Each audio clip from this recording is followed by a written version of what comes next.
right to speech. And since when does the UN command us? You didn't think the UN was going to come with blue helmets. No, they come in white lab coats as the people protecting you from the deadly virus. 2.5 million a year are going to die. Doesn't matter it was 20 plus times lower than they said. Doesn't matter they put the names of people that died of other things. You see, it's still, let's all be heroes. And then you go to the store, you go to work, you submit with the mask, you go along, and then you submit to the inoculation. You submit to the tyranny, you submit to it all. You submit to the tracking system. And that's how society dies. It's by you thinking you're being polite. You think you're being compliant. And really all you've done is been a slave. You think I like shooting my mouth off everywhere I go? No, it's a duty. And at first I didn't like it, but that's the thing about exercise. Once I did it a bunch, I do like it. I do enjoy it. The level of deception was so incredible. The lies were so amazing. The trick editing to make me say things I hadn't said was just so disgusting. But at the same time, I'm pleased to have the Ford Foundation, which is the total New World Order anti-America group that financed this, doing this. So I would expect this to happen. And there's a bunch of Judases that may have a bunch of lies about us that are involved in it as well. But the reason I wanted to play this, at least part of it is, I wanted to talk about the reality. Because they have the minute intro to it where they, have the Ford Foundation funding it and a few clips. So we'll just play it from the very start. And then they get into this idea that I told Trump what to do. And then the examples they use aren't even good examples. So even that's a lie because they can't tell the truth. They go, Jones claimed there was an imaginary executive order of Barack Obama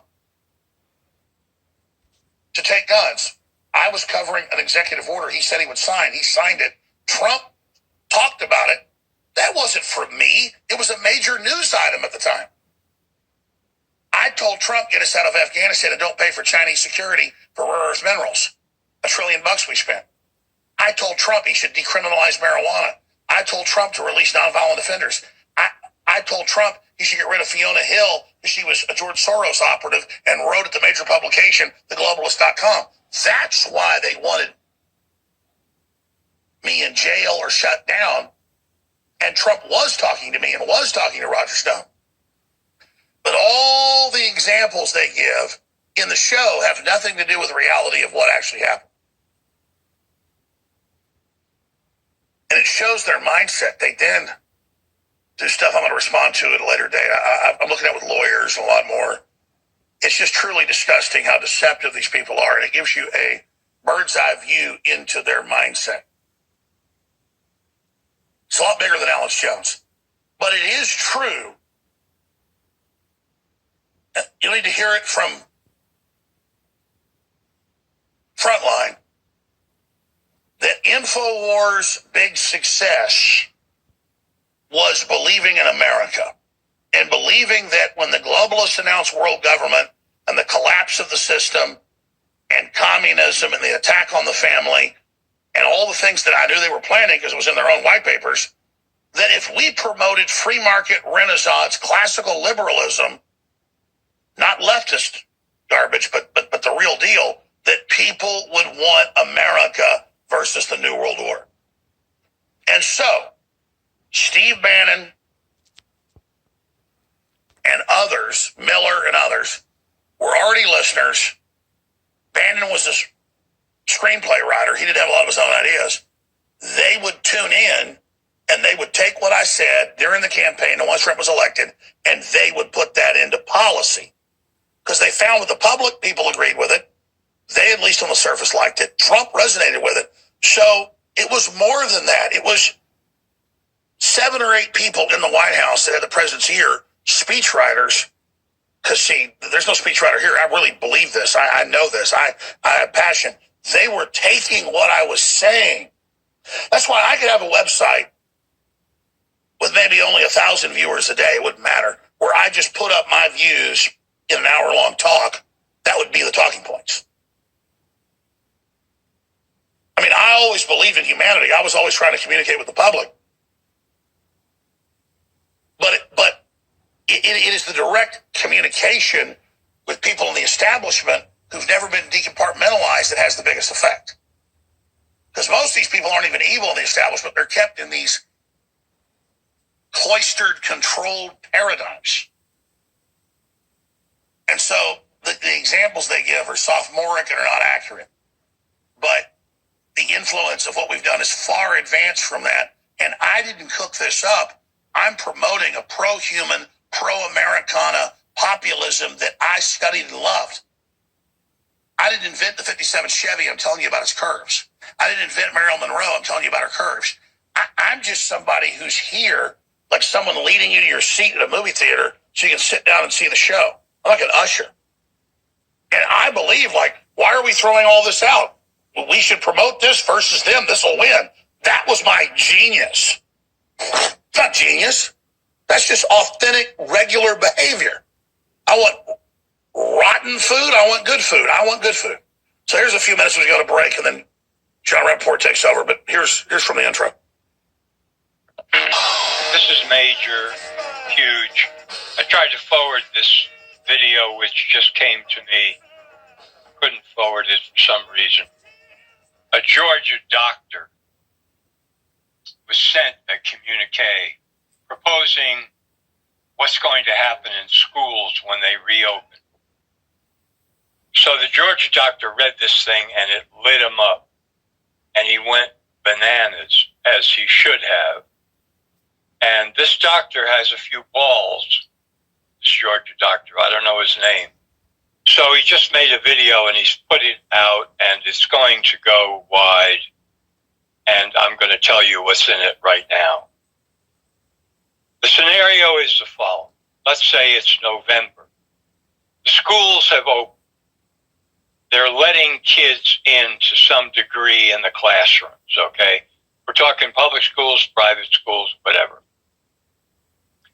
And at a school where maybe your kids are, one day some kid tests positive. Because they're going to do testing, right? The kid tests positive on a fake, one of the fake diagnostic tests. That's geared to spit out false positive. They're going to lock down the school. They're going to quarantine the school. They're going to test all the kids. They're going to say that some of them are positive. They're going to notify the parents. And they're going to say that these kids have to be quarantined, that the school has to be quarantined. Either the school is going to remain locked down and all the kids are going to have to stay there, or the kids are going to be transported to some other facility where they're going to be quarantined and cut off from connections to friends and family. But by this time, let's suppose that the vaccine is available, the COVID vaccine.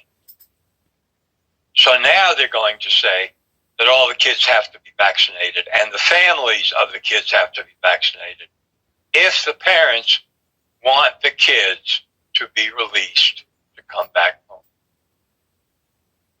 And what do you think most parents are going to say or do if confronted with that horror show? This is not just some fantasy. This can actually happen. Because look at what they're doing. They're targeting groups, locations, control sectors where they know they've got people in a squeeze play. Look at what they're doing to the NFL, to Major League Baseball. They bring in a test for the Miami Marlins, their fake test. All these people, are idiots. They don't understand what's going on. And all of a sudden, a bunch of players test positive, and they have to cancel the games. This is Fauci and his colleagues controlling sports leagues and teams in America. Simple. Because they've got them isolated. They've got them in one place. They've got them targeted. It's very simple. This is what they want. And schools are a major target. So they're talking about, well, we're going to reopen them on a part-time basis, and some kids are going to be there. And The other half will be at home to learning online, and then we reverse the next week and all this crap. All of this is basically a cover for we've got the schools controlled. That's what they're talking about. We've got the schools controlled. All we have to do in a given school is to say, let's say you got a school of 5,000 kids. 2 kids tested positive today. School is locked down. Phone calls go out, emails, whatever, to the parents. The school is locked down. Your kids are under quarantine. They're going to have to be tested in order to be released from school. Are you okay with that? Or not? Or they just test them? Either way, the parents are going to say, oh, whatever you have to do to test the kids. More turn out to be positive on these fake tests. The school is now locked down. Okay, the school is going to be locked down. We have guards, security, private, public, cops, everybody guarding the school. Nobody's allowed in or out. We're going to be providing pots, whatever, food, etc., for the duration. Whatever the duration is, state of emergency applies. Governor, mayor, decisions apply. Nobody can do anything about it. And if the vaccine is available, then the next step. Okay, everybody in the school has to be vaccinated. We're bringing in crews. Nobody can get out of quarantine at the school. They're in there for days, weeks, whatever it is, until everybody's vaccinated. And until their families are vaccinated, okay? You parents, those are the conditions on which we release the kids back to you. What do you say? What are you going to do? This is the scenario, everybody. Wake up. Wake up to the scenario. This is it. In any group, in any situation, in any locale, this is what they can do. In schools, the only answer is homeschooling. That's it. Period. And not just a few homeschools, but so many that they don't have the resources to go around and checking on every single one and making all kinds of incredible requirements and conditions. There's no choice. No choice at all. You school your kids at home. That's it. Period. Unless you want to have them forcibly tested, traced, vaccinated, quarantined, isolated, out of your control completely, and you don't care as parents, then fine. Then send them to school. That's the story. Now, you may not be in a situation where you can homeschool your kids. Maybe both of the parents work. Or, well, we just don't know how to do it. We can't do it. All right, set up a small community homeschool where you have a very small group of parents and kids, and you pick the very best parents, the ones that are the smartest, the best with kids, hopefully the miracle workers that are going to educate these kids at home. That's it. Period. I've been talking about this for God knows how long. So about homeschooling. It's now beyond a good idea. It's beyond luxury. It's beyond, okay, let's see. This is a solution. We're not even talking about that. You get it? You get what I'm saying here? They've got targeting locations, a captive audience, schools. They can do what they want to. And I've just laid out the scenario. You better wake up, you better figure it out, you better see it, better understand it, better take action. See how simple as that. They want to destroy them, want to destroy you in the process, of course. Destroy your will, destroy your liberty, your freedom, and try to destroy your soul, which they can't do, but they can make serious inroads. Think about having your child stolen out from under you at school. Sorry, School's locked down. There's nothing we can do.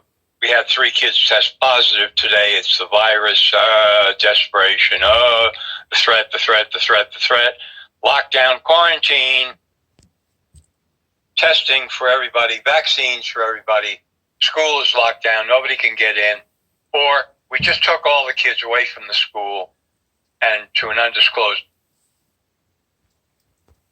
you in the process, of course, destroy your will, destroy your liberty, your freedom, and try to destroy your soul, which they can't do, but they can make serious inroads. Think about having your child stolen out from under you at school. Sorry, school's locked down. There's nothing we can do. We had 3 kids test positive today. It's the virus, desperation, the threat. Lockdown, quarantine, testing for everybody, vaccines for everybody. School is locked down. Nobody can get in. Or we just took all the kids away from the school and to an undisclosed location where they'll be protected and safe and germ-free, et cetera, and you can't get them out, you parents. You can't get them out. You cannot get them out. You can't get them out. You cannot get them out unless you cooperate. That's called a squeeze play. That's called a captive audience. Wake up. Understand what they're after. Of course, everybody gets tested, including all the families of all the kids that are at this undisclosed location, and everybody gets vaccinated, then we can release the kids, and then everybody's safe. So you agree or not? Because if you say no, then kids stay in lockdown. You can't get in, they can't get out. You can't get in, they can't get out. What are you going to do? Now it's too late. Now you're screwed. Now you made the wrong move, and now you're going to pay instead of homeschooling your kids. Instead of virtually everybody saying to the governors and the mayors and the presidents and the prime ministers and whoever the hell it is, we're not going to school. We're keeping the kids home. We're going to homeschool them. We're going to take care of them here where they belong. We're going to set up small community schools, home schools, very small. Many thousands of them. Too many of you to trace. That's what we're going to do, because we don't want your system. We're going to back out. We're going to say bye-bye, because we know what you do with a captive audience. That's what you want. That's what Fauci's looking at all the time. Who else can we screw here? Who else can we twist it on? Who else can we destroy? What else can we ruin in the name of the fake virus? What else can we do to create, misery and chaos and destruction?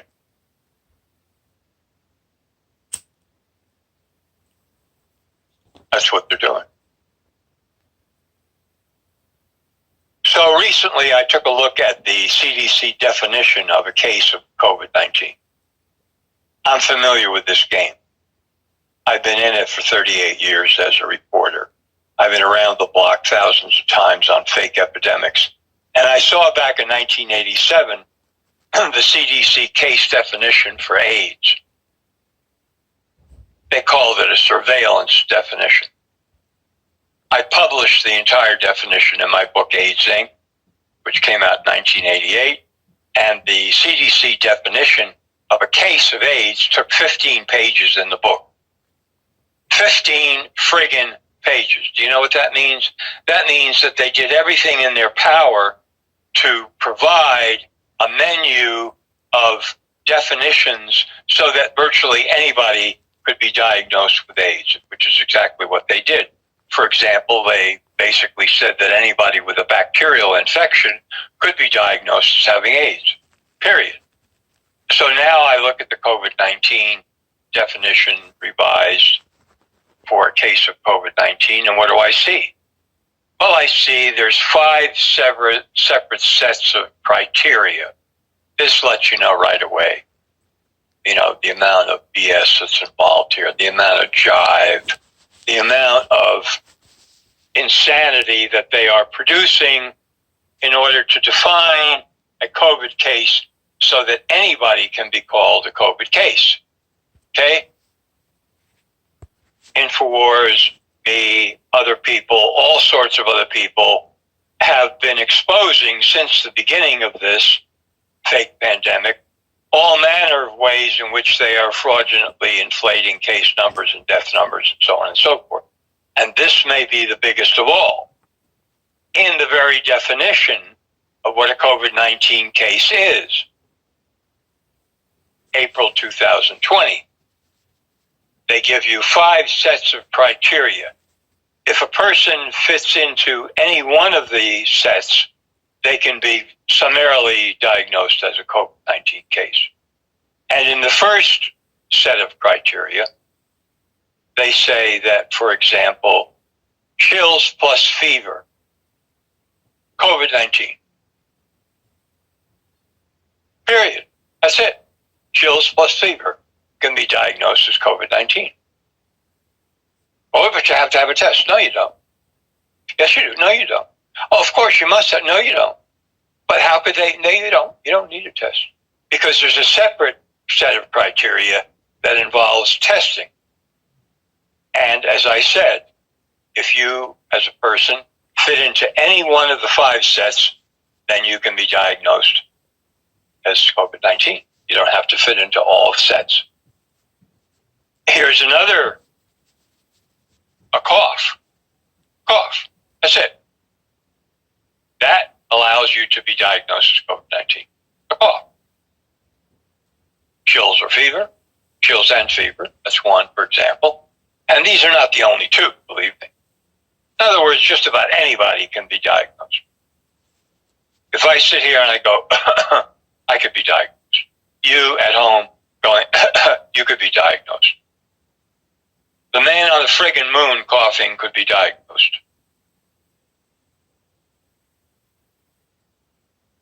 That's how they're doing it. That's what they did in 1987, so that virtually anybody could be diagnosed with AIDS. That's what they're doing now. It's the same playbook. They just use it over and over again. They recycle it. That's what they're doing. So when people say, well, at the hospital, how could they be diagnosing people without even necessarily testing them? Well, that's how. They just eyeball it. They say, well, it looks like COVID-19. Okay, write it on the file. Patient died falling down the stairs, but also, oh, look at this. Well, it looks like he had a fever or whatever, COVID-19. Write it on the death certificate. Inflates the case numbers, inflates the amount of money in the United States that each state gets from the federal government. Went over that last week. And it means, and this is when it gets real, that virtually anybody could be diagnosed as COVID-19, including you, including your husband or wife, including your kids, including your relatives and your friends, including your kids at school. Well, was my kid tested at school when you said that he has COVID-19? That's proprietary information. We don't have to report that. We just know that he's been now diagnosed as COVID-19. Well, what do you mean it's proprietary? It's my kid. Sorry. This is a medical situation. It's an emergency. It's a lockdown. It's a quarantine. You can't question a state of emergency. We're telling you what's going on. And we're telling you what you have to do in order to get your kid out. And that's it. So why did you send your kid to school in the first place? Because you were naive, because you had faith, because you trusted the wrong people, because you put your trust in the government, because you assumed that they must have your best interests at heart, and they want your kid to go to school and babysit the kid all day to give you a break so that you worked and so on. But that's not it at all, you see. Something else different. And now they can diagnose your kid or anybody else anytime they want to without even doing a test and just say COVID-19 and that's it. Period. No recourse. That's what they can do to you. It's like shooting fish in a barrel, folks. They got a captive audience. They open the schools, they let in the kids. Test positive, lock it down, quarantine. I spelled it out 3 times already the past 40 minutes. You understand. The option is homeschooling. You can do it. You can set it up. There's got to be a lot of them. If you want.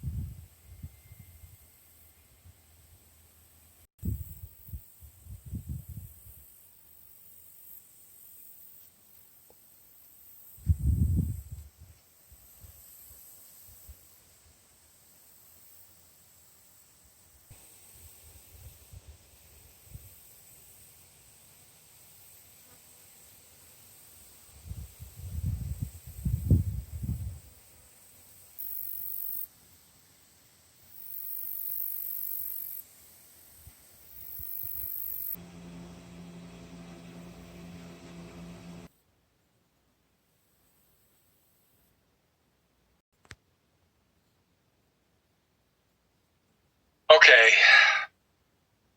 So we're seeing some giant retailers now starting to wake up. I don't know, is that too strong a word? Walmart, Lowe's, who else? Target, CVS, some others here. So now what they're saying is, we said that you got to wear masks when you're in the stores. Talking nation now, national. But now, we've had a few incidents of a violent confrontation with our store employees where people didn't want to wear masks. And so now we're saying, well, whoa. Wait a minute. We're not going to do that. We want you to wear masks, but we're not going to insist on it if you walk in without a mask. We might offer you a mask, but if you don't take it, that's fine. Maybe we'll have an alternate solution for shoppers so that they can get what they need in the store and check out, whatever. So they're claiming, these retailers, these giant stores, that they're backing off on masks because of these incidents of, violent confrontation. That's baloney. Maybe the videos of these confrontations are going viral, but the incidents are not going viral. What they're saying is, we want and we need more customers. And a lot of people don't want to wear masks in the stores, so we have to do something about it. This is what we're going to do. We're going to let them in. That's what's happened. Okay? Now, here's where the rub comes in. And it's kind of good in a way. Because you've got states where governors have issued these, Nazi-like, Mao-like edicts. Everybody has to wear a mask in public. And then you've got outlets of these chain stores in those states that are saying to their employees, don't require shoppers to wear masks. So what's going to happen? I don't know. It's going to be interesting to see how it works out. We'll see. But the stores are issuing orders to their outlets and to their employees not to get into confrontations with people who don't wear masks. No, don't do that. Let them in, and we'll just make it work. This is also a signal that these big chains have decided that the people in the stores who are wearing masks don't care all that much about the people who aren't wearing masks. They don't care enough to walk out of the store and say, man, I'm not going to shop there because they're letting people in without masks. No, they're just going to go about their business wearing their stupid masks, and they're going to try to ignore the people that don't have masks on. That's what's going to happen. They figure. So they're rolling back their orders, and they're saying, let them in if they don't have masks on. We can all get along, the mask wearers and the non-mask wearers, and get their shopping done. Maybe maybe, I'm saying, maybe this is a glint of light on the horizon, that large businesses are starting to rethink their insane, stupid, gutless, surrendering posture toward the governors, the mayors, federal state of emergency, the Fauci, the Bill Gates, the World Health Organization. Maybe some of these entities are starting to rethink how they've surrendered their power completely to these complete frauds, criminals, harvesters of souls and children who are trying to destroy everything that humans are about. Because that's what's going on, folks. That is what's going on. Look at the robots wearing the masks out there. They are not behaving as humans anymore. What are they? Some kind of hybrid creature they've turned themselves into. That's what they've done. They've submitted. They've gone along for whatever reason, under whatever pressure, believing in whatever they believe.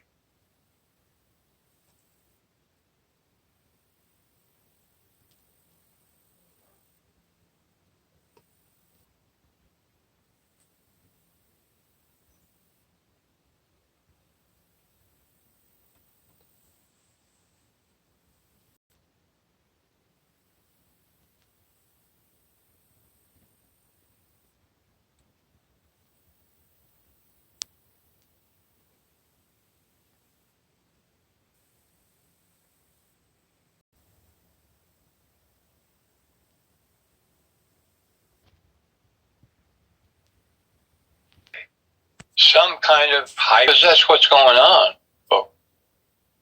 That is what's going on. Look at the robots wearing the masks out there. They are not behaving as humans anymore. What are they? Some kind of hybrid creature they've turned themselves into. That's what they've done. They've submitted. They've gone along for whatever reason, under whatever pressure, believing in whatever they believe, and now they've turned themselves into something else. The distancing. Oh, don't get too close. Oh, no, keep it. Do I have to start talking about freedom of assembly and what it means, and the Bill of Rights and the Constitution? They're trying to destroy everything that is human. Everything that means anything. With a fake story about a fake virus and fake tests that spit out false positives, justifying the lockdowns, the economic destruction, and so on and so forth, and the